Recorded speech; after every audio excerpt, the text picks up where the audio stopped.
All right. Hello, everyone. Today we have a special guest in the building, Mr. Ray Wu. Thanks for stopping by. Thanks for having me. Yes, it's a big pleasure. Ray Wu is an investor in the Alumni Ventures.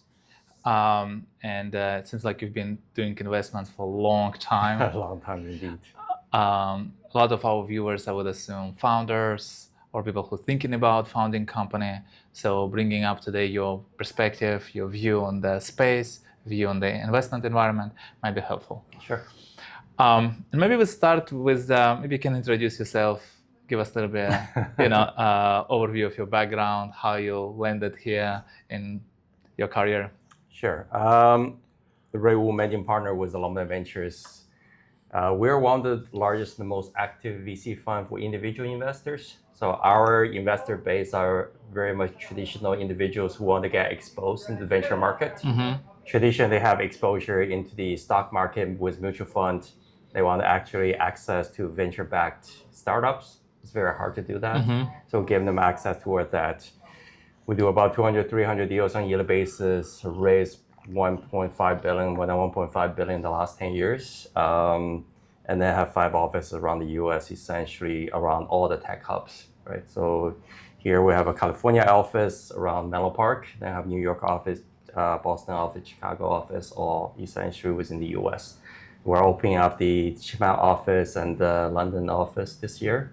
So expanding internationally as well. Beautiful. So, yeah, my background, I was a technologist for many, many years. I was doing C and C++ compilers in the beginning, very technical. And then over time, started to have my own business, then got into corporate ventures. So I was in Cisco doing investment merger acquisition. I run HP Venture for about 4 years. Mm. So a lot into the IT infrastructures, seeing internet kind of boom bust and continued on mobile. And now with the Alumni Ventures, I run the AI fund, I run the blockchain fund, and sort of building a lot of thematic focus around our investment models. Beautiful. So a little bit about the alumni. So it's like a syndicate, right? In a sense. We have our own funds. We also have syndication engines. So what we do is, so if you're looking to diversification, we normally build a fund that have 15 to 20 companies on a yearly basis. So you have a lot of diversification on a yearly basis to have within that fund. Or you can pick your own deal. We call it syndication. So then they can come in, they can look at all our deal flows. Some of these may not have allocation, and that's not available to syndication community. But if there is available syndication, then we offer to our community. They can come in and apply their knowledge, apply their interest, and they can pick their own deal. Beautiful. Because I sign up actually as an investor. Great. Yes. Thanks for your support. Yes. So I'm one of the investors. Exactly. You can see a lot of our deals. Yeah, I should put that on my LinkedIn. But of course you've been in the space for so long, right? And you've seen some waves coming and go. And it feels like now the biggest wave is like AI agents, right? It's like new unlock that's been done. It's not only giving you information on the static screen, it actually can go and do something on behalf of you, right? And in a sense, it's like another layer of augmentation of me as a person, right? Yes. Now I have like more hands, more things to do. So it would be nice to get your view on this. But we've also seen some waves that like seemed very promising. Like I remember there was a lot of hype around the messaging apps, right? Of course, messaging apps became big, but people were saying, "Oh, messaging app will be the," and maybe ChatGPT. Yeah, a wrap somewhere. But it was like, right, like a WeChat, like in Asia. Exactly, in Asia worked out, but not West. Not in the West, right? I mean, I do think there's certain waves like you mentioned. There are certain waves doesn't work only because technology is not ready, right? You look at Apple's iPhone, right? Before iPhone, there's quite a trying to actually have a PDA. They used to be called PDA, but never actually made it work. Then the technology works, and you have a beautiful iPhone, right? So I think a lot is also, I mean, you mentioned about the WeChat, right? It works out great in China, but never works out somewhere else, right? So I think a lot of way, one is technology may not be ready. Second is very much depends on the condition where the startup is at, right? I mean, China has 1.4 billion people, and then it's very centralized in a way that how its model works, right? So to a way that you can build this kind of super app. In the US, it's very fragmented, right? And then it's very hard to build one app that rule them all. So I think it just depends on the market. In terms of you're talking about the personal, the AI agent, I do think that's really coming only because a lot of times we see that the AI infrastructure built out for the last few years. And then we're already investing in quite a few of them, right? The Grok, the Cohere, Lambda, a lot of the companies.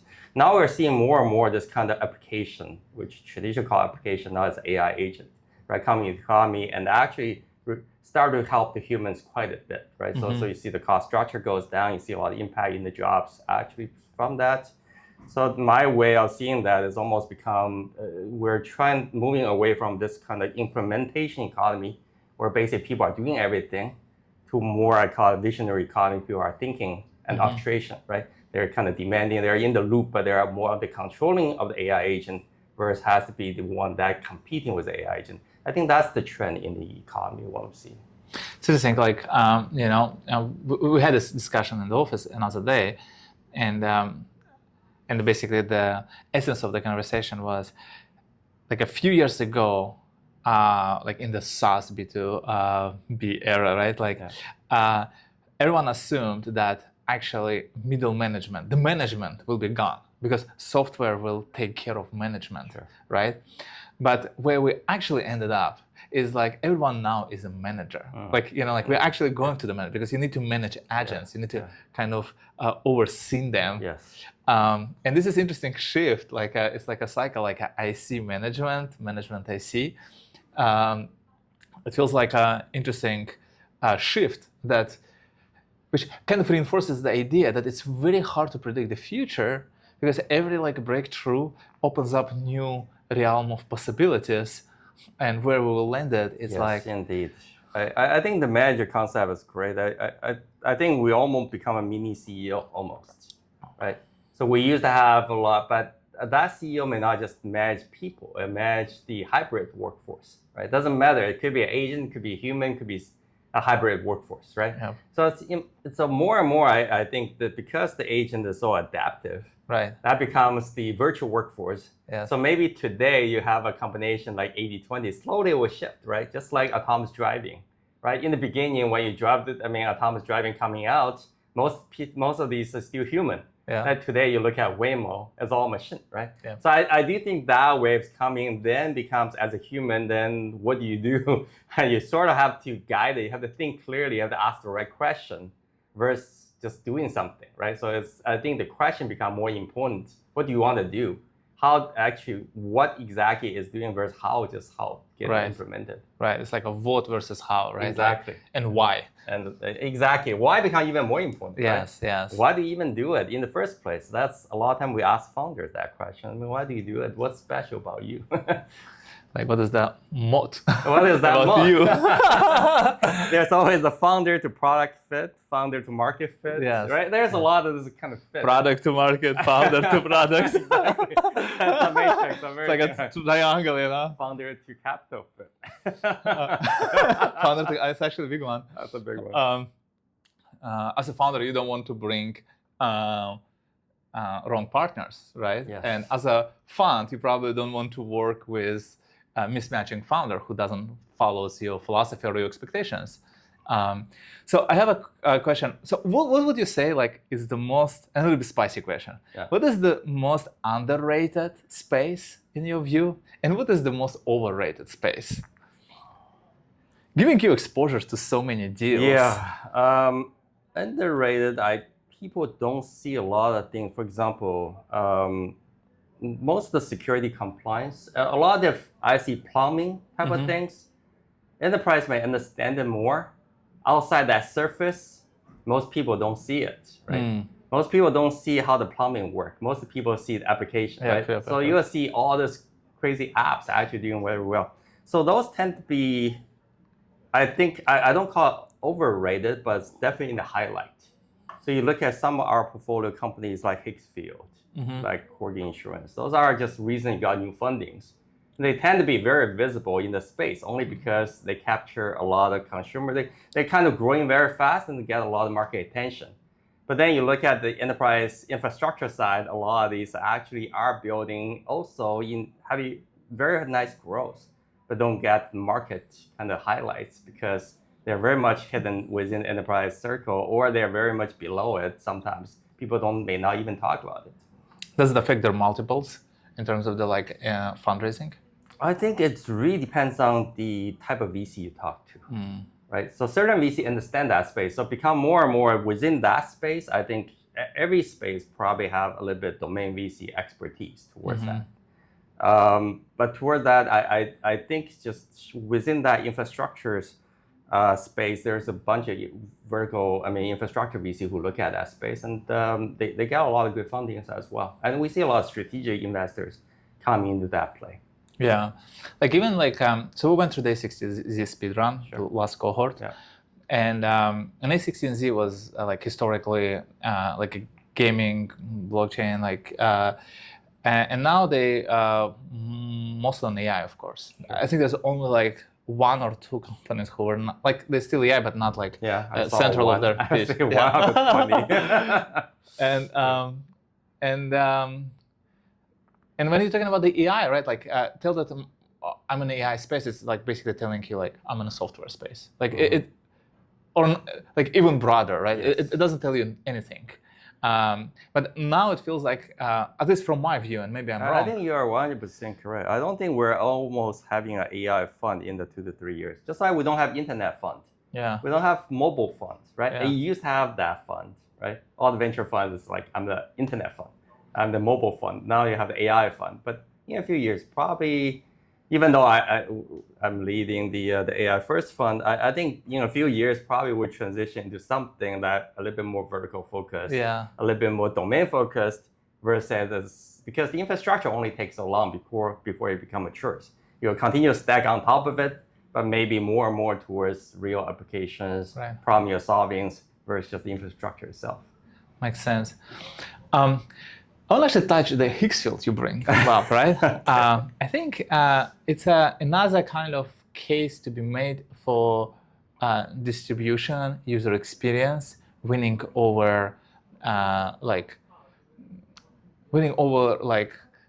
or we can say it is a moat, right? User experience and distribution. Sure. But I guess distribution became easier lately because more investors, distribution is moat. But when you see people investors I have a user experience moat, right? They're what does it even mean? Anyone can look at the app and replicate that thing.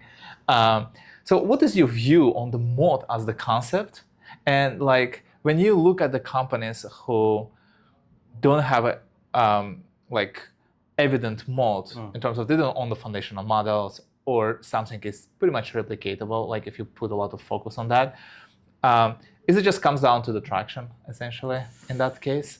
I call the speed as a moat. I wouldn't say user experience. It's more about, you mentioned you can always copy, right? Somebody will copy it.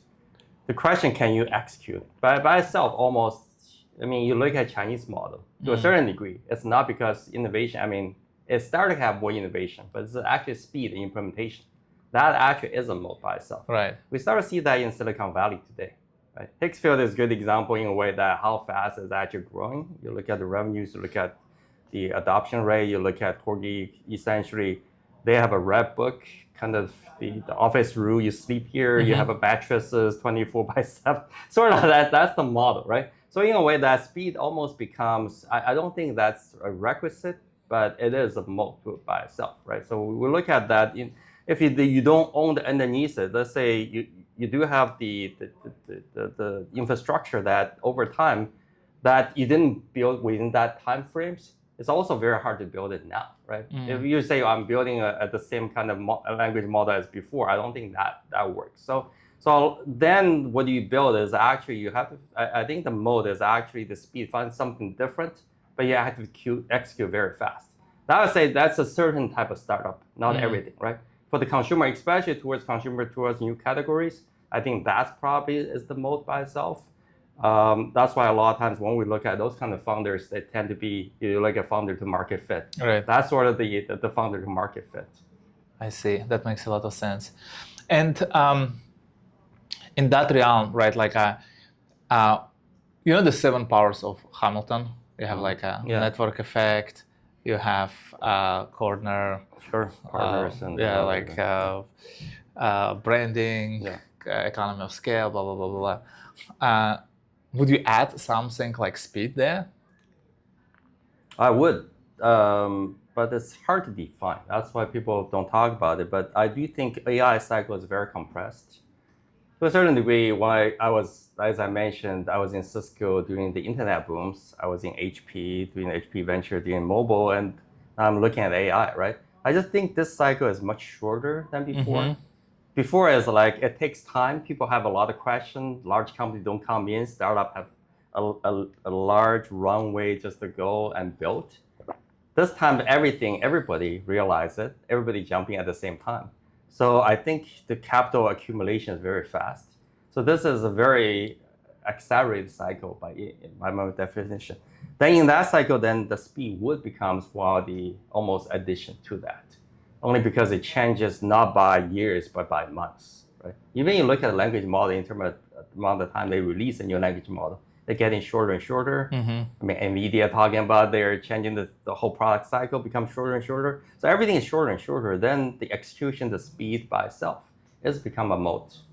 NVIDIA is one of actually the first companies who actually cracked the production cycle, I think, to 6 months to release it. Yeah. So it was like, it is the actual speed. It is speed, right? It's operational excellence that outperform other companies, and especially when you extrapolate it to a long period of time, right? You get like order of magnitude, and that's what happened with the AMD and NVIDIA, right? Basically, this is like how fast you're shipping stuff. Yeah, that's why even the startup, you want to crack open within the shorter runway, right? It's the same if you think about airplane takes off, right?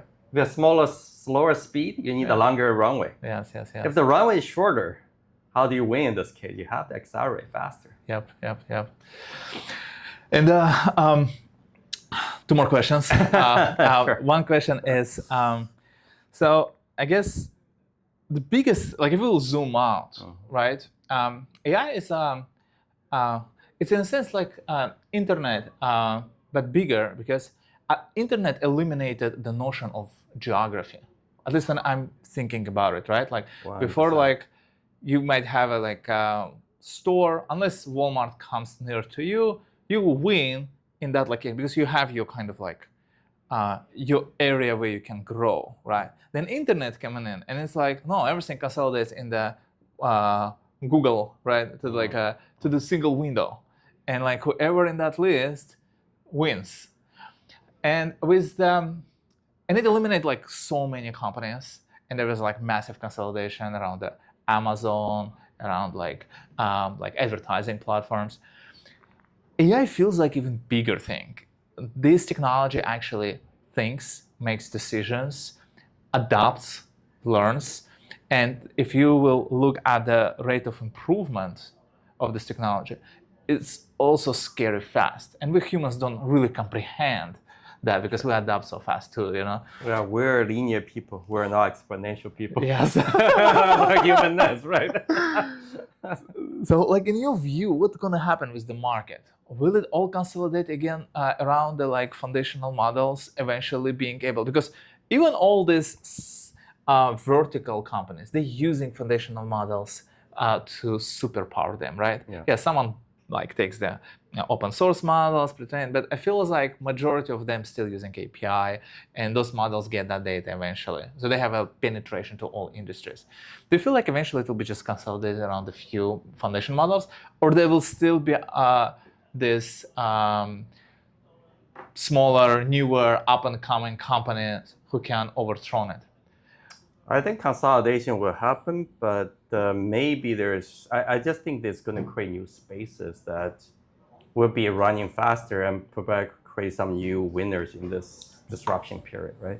I mean, you think about, I mean, this is not first time the consolidation happened, even vertical search, right? You think historically, horizontal search, everything, well, we're supposed to have vertical search. There's no vertical search today, right? This is like, to a certain degree, that's essentially absorbed into the horizontal layers, right? I mean, that's the historical context, but I think that probably would also be a trend just because a lot of money going into the foundation models and becomes more and more powerful. But to a certain degree, there are certain models may not be 100% applied to that because, for example, the human services, right? In that way, humans still enjoy talking to human, right? That relationship, if you're talking to an accountant, you're talking to lawyers, you're talking to, I don't know, financial planners, you may not just psychologists, right? It's great to have an agent somewhere, but actually if the AI is enabled by human, that's even more powerful. So that's one model where potentially you have this kind of new aggregation model, right? Service, we call it high tech plus high touch model, right? The high touch part is still human, but you have a high tech inside, which is fine, right? So that's one layer of possibility that you just, and then there's a lot of vertical inside the enterprise that horizontally may not always apply because there's a lot of enterprise knowledge base. And those kind of spaces, maybe there's going to be more the vertical, potentially as industry-based, like small language models, whatever the language optimization inference layers on top of that, right? So there's another possibility of that happening. So we're looking at that as well. And then there's the new possibility of, I think even different spaces, right? We see the world model coming up, right? So essentially extension of that model, but that model may be applying to a different environment, right? Even you look at audio, video, multimodal models, right? So some of these actually is happening as well. So there is still a lot of possibility that new startup can still win the space. It just, you can't copy the existing ones. Because like if you think about like the value prop, right? Is like, or like let's say like the assessment. There's like multiple dimensions, right? There is like a speed, cost, quality, like a domain expertise, right? Like if you like small language models, right? They can outperform in the speed or cost, and if you just have that edge, and there is like you don't need to have this whole body of like thinking and overpay for it.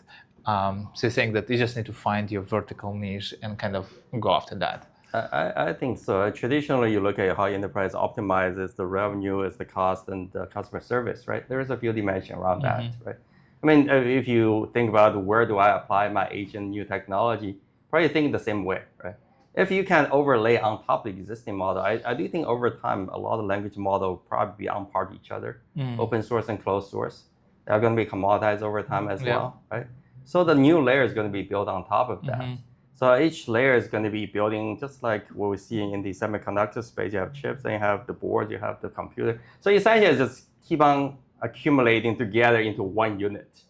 Same thing would be, I think, applied to AI. Sooner or later, maybe the language model, it's all hidden inside. Just like Cisco is hidden inside, nobody talk about Cisco anymore. When I was there, everybody talk about network because that's the only thing that matters. Because if you're not connected, you don't have anything. This time, you don't have the language model, you don't have anything. But over time, the language model by itself is going to be hidden because everybody's going to be building on top of that as well. Yeah, makes sense. Another like actually like case that I communicating to investors is like you don't want to be in a space where something can be computationally out. Like if you're competing against space where if you put a lot of GPUs, like the quality or cost or whatever speed will outperform your solution. You don't want to be in that space. You want to be in a space where rather there is like proprietary data or there is not enough data for the ground truth to train against. And in that space, you can apply, let's say, domain knowledge or certain elements. And for the bigger player, it will be harder to enter that space. Yeah, that's for sure true because almost you have this horizontally trained to be a high school university student. For PhD, you need that domain knowledge, right? That's what you just talk about. It's like, it's very much like a human. How the human education goes. It's very similar in a way that I always think about even hallucination before. It's like, hallucination is human character. Why is that a flaw? It's just trying to be a human, we make up stuff. It's very much like a human. It's just we think about how the human evolution is. Actually, this applies to AI pretty well. Absolutely. Right. Thank you so much. It was such a pleasure to chat with you. Anything else you want to say at the end to the viewers?